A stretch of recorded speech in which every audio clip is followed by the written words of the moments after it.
G'day and welcome to another episode of Cuppa with the Jesuit. I'm Father Robin Koning, the Vocations Director for the Australian Jesuits. With Father Robin, I'm Julian Butler, a Jesuit in formation for priesthood, and we're joined today by Father John Martis. John, welcome. Thank you. Thanks, Julian. Nice to be with you. Thank you. Father John, would you tell us a bit about your current ministry, what work you do at the moment? Yes, I'm teaching philosophy at a college down the road as part of the university here. And I teach philosophy full time. That means a couple of long lectures a week, and then research and trying to research and write a bit on it.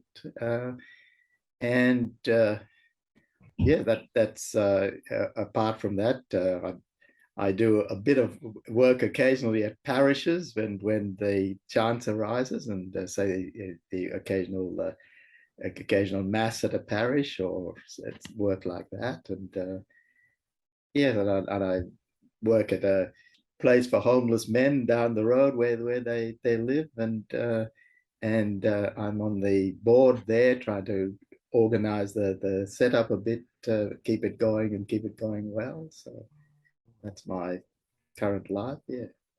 On the philosophy side of things, which you teach, and of course Jesuits, like all Catholic priests, do a couple of years of philosophy as part of their training.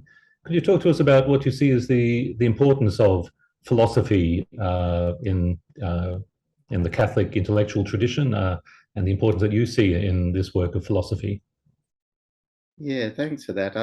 I think, to me, the greatest importance is that philosophy remain connected with faith, a sense of the bigger picture, a sense of a divine, you might say, God, something in the universe that is connected to our accountability to it and to its care for us, and wanting to say that reason and thinking should not take us away from that, should stay with that. So I try to keep both in balance and keep both together, you might say. That's my you might say passion or interest, or what keeps my work afloat. Yeah. And are you succeeding in that, John?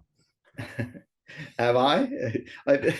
I hope so. I hope so. I think that there's a great sense of a sense of satisfaction in keeping when you find a complex idea of the faith, or something complex in philosophy, which you can orient idea, particularly with the accounts of the self and what it is to be a subject or a self, and how that self might be, you might say, porous or open to influenced by the divine, or the presence of the divine, with God and in the universe, and in what's around us, and also in people. Yeah.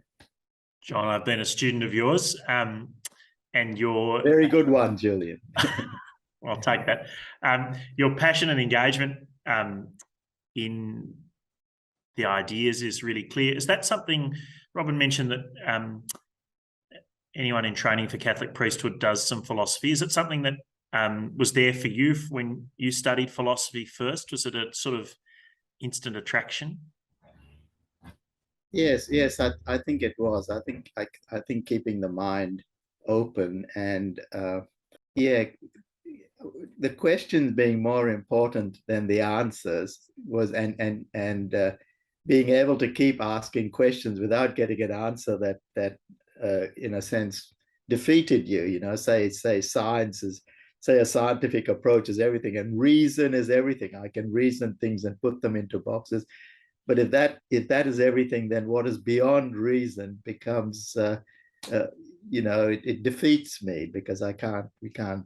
So the idea of keeping asking, of keeping things open, was quite, probably from the start, being able to ask the extra question without being disappointed. John, you mentioned science there, and your initial undergrad studies were partly in science, I think, weren't they? I think chemistry, if I recall. Yes, yes, yeah.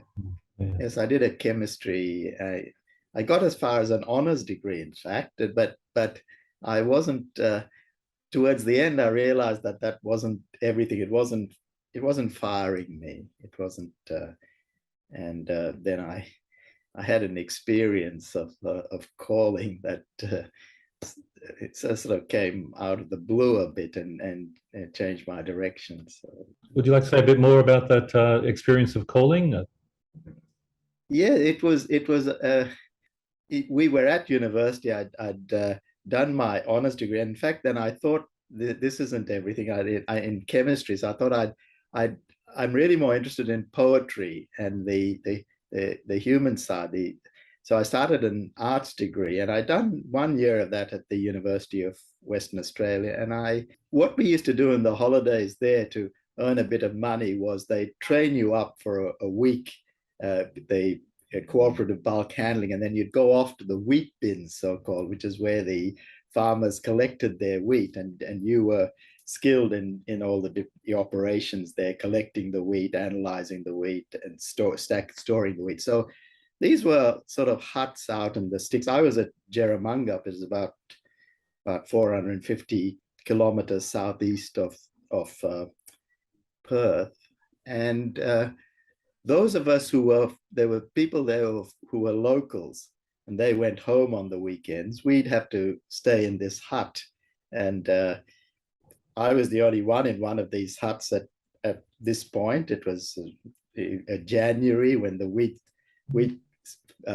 loading had pretty well finished. So I was there sleeping in this hut, and I was due to drive back to Perth the next day, and I was the only one in the hut. And so I was worried that I wouldn't get up in time. And so I set my alarm to wake me up. And this alarm was a bit funny. Sometimes it seemed to work and sometimes it didn't when I tested it. So I was a bit half awake and during the night, I suppose. And then about 1 o'clock, I had this sort of, I don't know how you describe it, a sort of voice inside my head or outside or half of both. Something in saying to me very clearly, why have you been escaping from me all this time?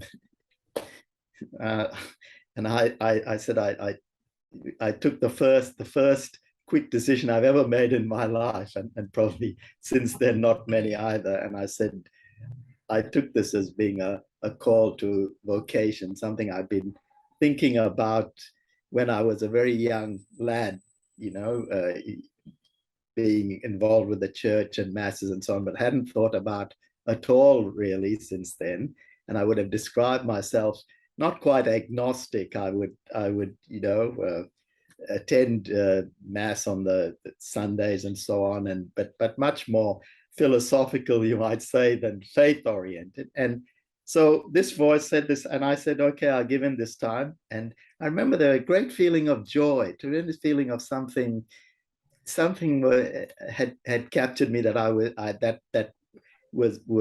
was really interested in, and lifted life. And I drove back to Perth that drive about 5 a.m. I drove back and remember my heart being very happy. Now, what it was a call to, I still wasn't exactly sure. It was something like priesthood, I thought, the Catholic priesthood. So I went back I was at Thomas More College, in fact, the Catholic college in Perth, and I mentioned it to one of the priests there, and he said to me, "Well, take your time. Don't think about it, and we'll make inquiries as time goes on," because that was the Jesuits. So I had one of my granduncles had been a Jesuit in the so distant past, I suppose, and I'd been in a bit of touch with him, and I didn't know any other orders really, and I was happy with the Jesuits because they gave sort of ideas a go. Anyway, so that's the story. So I then made application and eventually joined. Yeah. John, you mentioned University of Western Australia and St Thomas More College. I was just there this week, in fact. I searched high and low to find a plaque honouring you, which I thought was a great lack in those places, that your name is not mentioned on a plaque somewhere. But that's by the by. But thank you for that story of call and the joy that came with that. That's great. Yeah. John, do you, from that moment of call, has the Jesuit life that sort of sprung out of that been what you expected as a young man, making the trip east from Western Australia to come to novitiate and join? Did you have really clear expectations of what it would be like to be a Jesuit? No. I must say I don't think I did really. It was a matter of finding out as you went along. You know, it was.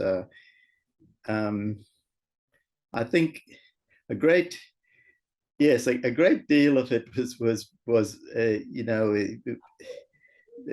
there are vows in the society that are really, I think they open you up to ways of living rather than close. So one of them was the vow of obedience, which means that you listen carefully and respond to any instructions that's given to you in faith that it'll happen well, you know.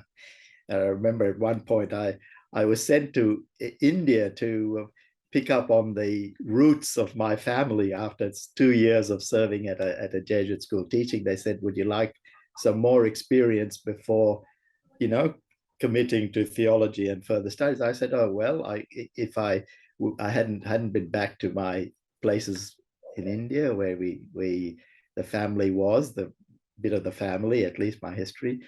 So I'll go back there. But went back there, and then within about 2 weeks of being there and visiting the tribal areas where we worked, one of the headmaster came to me and said, we need someone to teach here. Now, I was meant to go down south and visit my family and so on. And so in a day, it was decided that I teach in a language that I knew Hindi, I knew the grammar and so on. I had no idea of speaking it. I'd never spoken it. And I was teaching in these classes lessons in Hindi, teaching English and physics in Hindi to you know, students who helped me out. They helped me when I'd lost a word. I couldn't find a simple word. One of them would stand up in the front and say, "Yeah, shabd hai, brother, this word is," and give me the word. I'd say, "Thank you very much," and then go on. And so, as I say, it was a matter of listening and trying to respond. And you were trained in that. You were trained in saying yes and then working out how to do it. You know. John, if you were speaking to a young man today who was considering Jesuit life, what might you say to him? Well, from my own experience, follow your heart. You know, follow your heart, and it works out as you go along. I would say there's something that's meant something to me. You would not be looking for God if God had not first been looking for you. So there's a sense that it's not that there is another on the other side who has been calling you in these whatever labyrinthine ways. So I would say, give it a go, talk to somebody, and it's not a matter of deciding in a moment anyway. You get there's to and froing with the people who are close to you, the people who are wise and who know you, perhaps. So contact the society and talk to someone, and it's a mutual working out. It may be for you, it may not be for you, but it will work out. And you might say there is another who's guiding and goading, or guiding and provoking in the right ways. I'd say that, yeah. So, John, thank you very much for giving us your time this morning and sharing something of your ministry and the joy of your call and the following through of that. It's been great talking to you. Oh, great talking to you as well, and nice having a cuppa with you as well. Indeed. Cheers.